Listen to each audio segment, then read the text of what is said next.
Gospod z vami in s tvojim duhom. Iz svetega Evangelija po Marku. Slava tebi, Gospod.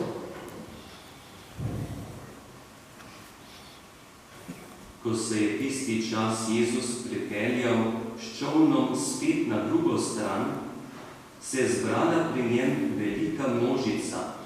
Bil je pri jezeru. Tedaj je prišel eden od predstojnikov shodnice, Jair po imenu.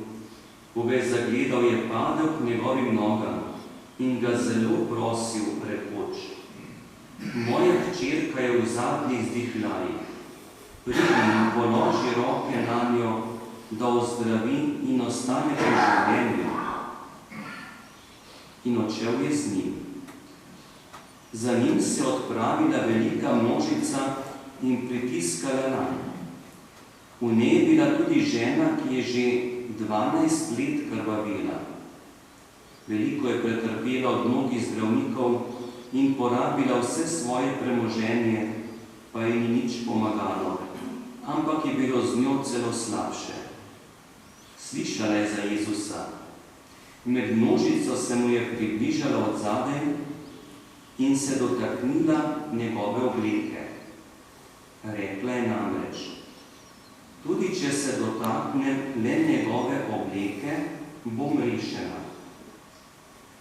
In v hipu se je ustavila kri in v telesu je začutila, da je ozdravljena nadloge. Jezus je v sebi zaznal, da je šla moč iz njega. Obrnil se je v množici in rekel: Kdo se dotakne moje obleke?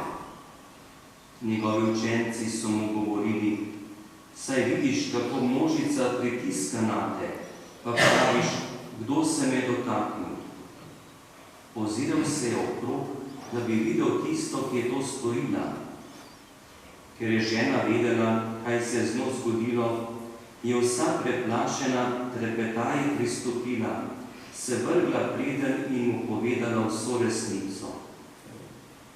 On pa je rekel: Hči, tvoja vera te je rešila. Pojdi v miru in bodi ozdravljena svoje nadloge. Ko je še govoril, so prišli do predstojnikove hiše in rekli Jairu: Tvoja hči je umrla, kaj še nadleguješ učitelja? Jezus je slišal od strani, kaj so rekli, in je dejal predstojniku shodnice: Ne boj se, samo veruj. In nikomur ni dovolil, da bi šel z njim, razen Petru, Jakobu in Janezu, Jakobovemu bratu. Ko so prišli pred predstojnikovo hišo, je videl vrvež in ljudi, ki so jokali in zelo žalovali.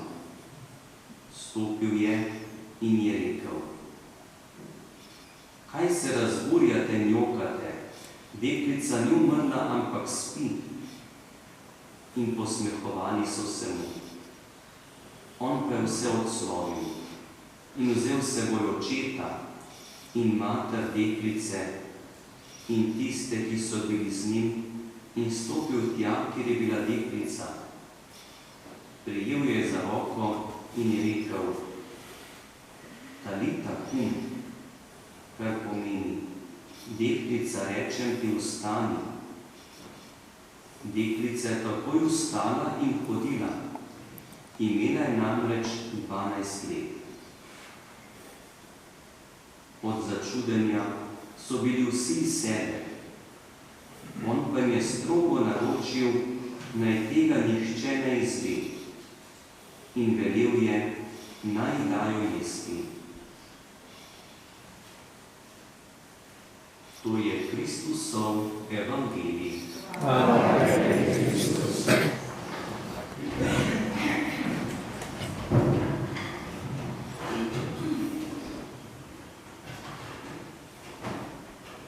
Danes bi se rad zahvalil za včerajšnji praznik, praznovanje, za vašo hvaležnost in zahvalo ob 20-letnici posvečenja.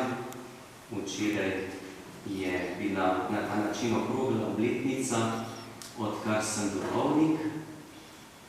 In res iskrena hvala vam za vašo podporo, molitve, pozornost, vse to, kar skozi vsa ta leta, kar sem tukaj med vami, tudi lahko čutim in doživljam. In sem zelo presenečen, poleg vsega sodelovanja včeraj pri sveti maši, tudi darilo od vas, župljanov, in to je mašni plašč, ki ga imam sedaj tudi pri sveti maši. Morda, da boste bolje videli, sprednji del je upodobljena sveta Evharistija, hostija, Jezusovo telo, ki je pri sveti maši, in spodaj pod hostijo kot kelih za sveto Jezusovo kri. Seveda je razumljivo, da je na mašnem plašču, ki se uporablja za obhajanje svete maše, prav znamenje svete Evharistije. Ampak tukaj je lahko tudi ta misel, da sveta Evharistija je najodličnejši sakrament. Vsi drugi sakramenti vodijo k sveti Evharistiji. In dejansko je sveta Evharistija tudi na nek način izhajajo tudi drugi sakramenti, ker brez svetega krsta človek ne more pristopiti do polnosti k sveti Evharistiji. Je sveti krst, ki vodi temu sakramentu, sveta spoved, ki človeka pripravi, sveta birma, ki ga potrdi. In potem zadaj, na zadnji strani mašnega plašča, napis, ki najbolj močno poudari sakramente, v katerih živimo. In napis Slava Očetu in Sinu in Svetemu Duhu, zdaj in vekomaj. Amen.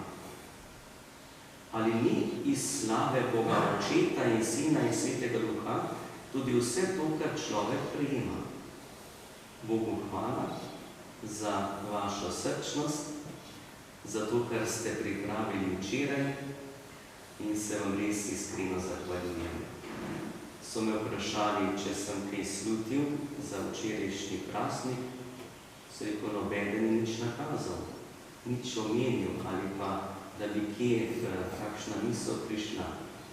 Zdelo se mi nenavadno, zakaj je toliko ljudi pri maši, 2 pevska zbora, se rekel, to nekaj ni čisto običajno, kot je za eno soboto zvečer.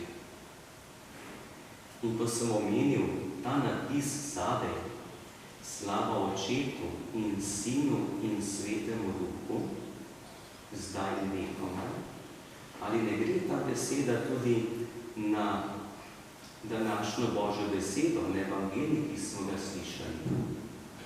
Slava Očetu, Sinu in Svetemu Duhu. Res je bil malo daljši evangelij, lahko ga bi celo imeli za 2krat, ker sta bila 2 dogodka, ampak ta 2 dogodka sta se skupaj zgodila. Dogodek s tem obiskom predstojnika svotnice, ki je prišel k Jezusu z res močno željo, Gospod, pridi, dotakni, položi roko na mojo hčerko, ker bo umrla. In v tem, ko Jezus ima že pot, poslanstvo, se zgodi nekaj, ko neka žena pride in se ga dotakne. Če ste bili pozorni, veste, koliko je tle enih vzporednic. Ta hčerka, ki je potem bila obojena od mrtvih, ne samo zdravljena, ona je umrla ta čas. Ta hčerka je bila stara 12 let. 12 let star človek, v tistem času je bil človek, ki je stopil samostojno na pot življenja. Jezus pri 12 letih je bil že kot moški dolžan, da gre z odraslimi na Roman v Jeruzalem. Na prehodu iz otroštva v odraslo dobo, ko človek naredi samostojni korak, v tem prehodu je ta hčerka umrla. Tega prehoda v življenje ni bilo mogoče, da bi ga naredila. In ta žena, za katero nihče ni vedel, nekako zgleda, da tudi Jezus ne, je bila bolna 12 let. Ona je zbolela za to bolezen krvotok ob rojstvu rojstvu te hčerke in je zopet 12 let odhajalo življenje. In v teh dogodkih, ki jih je bil Jezus deležen, pride ta načelnik shodnice javno pred njega. Vsi ga slišijo, kako prosi: Gospod, pomagaj moji hčerki. In vsi gredo, zdaj se bo pa nekaj zgodilo. Potem imamo pa to ženo, noben ne ve, kakšno težavo ima. Na skrivaj pride, nič ne prosi, ne upa, ona se samo v tisti množici drenju dotakne. In v tem dotiku se Jezus ustavi. In se pa vse ustavi. Zato je tudi zamudil, on je bil prepozen pri hčerki, ta čas je umrla. Če ta žena ne bi prišla zmotiti Jezusa, malo napadno se sliši, bi bil pravočasen. In ko se ta žena dotakne, se Jezus ustavi, gleda, jo najde. Jezus najde tudi najbolj skritega človeka in takrat pove tisto, kar je skrivala, nosila v sebi in priznala, da se je res dotaknila. In učenci začudeni: poglej, koliko ljudi te stiska, gnete se okrog, pritiska za tabo, pred tabo, drenjajo se. Ta žena se je samo dotaknila in samo ta žena je bila rešena te težave. In ko razmišljam, kaj nas vse stiska v življenju, kaj nas vse pritiska, gnete, drenja. In ti, ki so hodili z Jezusom, vsi so ga poznali, videli so ga, tiščali so v njega do besede. Ampak samo ta žena je prišla in se dotaknila z izredno močno vero. Ostali so pričakovali, da se bo zgodilo nekaj izredno senzacionalnega. To bo tak dogodek večji kot kakšna zmaga na evropskem prvenstvu v nogometu, da se bo res nekaj videlo. Ta žena pa ni prišla po senzacijo, prišla je po pomoč, v velikem zaupanju. Se je prišel tudi ta oče te hčerke po pomoč in je zaupal. Ni tukaj dvoma, da ne bi pričakoval rešitve. Ampak to, kar je ta žena pristopila, se je zgodilo na skrivaj, brez oči javnosti. Nobeden ne bi izvedel za pozdravljenje, če ne bi Jezus povedal, kaj se je zgodilo. Jezus jo je izdal, rečem narekovanje, ker je bilo potrebno, da so vsi zvedeli okrog njega, kaj se je s to ženo zgodilo zaradi njene vere. Ko je pa prišel do hiše tega načelnika shodnice, se je zgodilo pa ravno obratno. Tukaj je pa on šel v tej deklici, tako da drugi niso bili zraven. Vse je odslovil.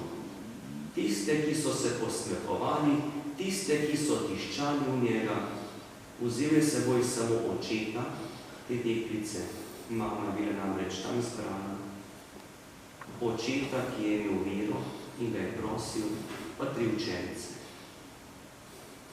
In je prišel brez množice. Takrat, ko se Bog dotakne človeka, se ga ne dotika v neki senzaciji. Takrat niso zraven, uporabil to besedo, ferčne oči. In Bog se je dotaknil te deklice. On jo je prijel za roko. In takrat je nastopilo življenje. Brez Božjega dotika ni življenja nobenega človeka. Ali imamo mi možnost, da bi se lahko Jezusove obleke dotaknili? Ne. Nobeden izmed vas se ne bo nikoli dotaknil Jezusove obleke. Ni možno. Je to škoda? Na nek način, ja. Ampak mi imamo nekaj več kot to. mi se ne dotaknemo samo Jezusove obleke, ampak Jezusovega telesa. Ne samo, da se ga dotaknemo, prejmemo ga. Mi se z njim združimo. Kako velike stvari. In tu je vprašanje, na kakšen način. Kakšno je naše čutenje, da se mi lahko dotaknemo Jezusovega telesa, da ga lahko prejmemo. In če je bila ta žena rešena te bolezni, te nadloge, te stiske po 12 letih, z dotikom obleke, potem lahko imamo tudi to vero in lahko prosimo za to vero, da ko se mi dotikamo Jezusa samega, se nas Bog dotakne, tako kot te mrtve 12-letne deklice. In vsak dotik v svetih zakramentih je prejem življenja, pa ne za nekaj časa na tem svetu, ampak prejem življenja, ki je večno, ki se ne neha, ki je v Bogu. In prav tamašnji plašč ponazarja ta dotik Boga do nas ljudi. V tej veliki hvaležnosti vas tudi povabim, da izpovemo vero.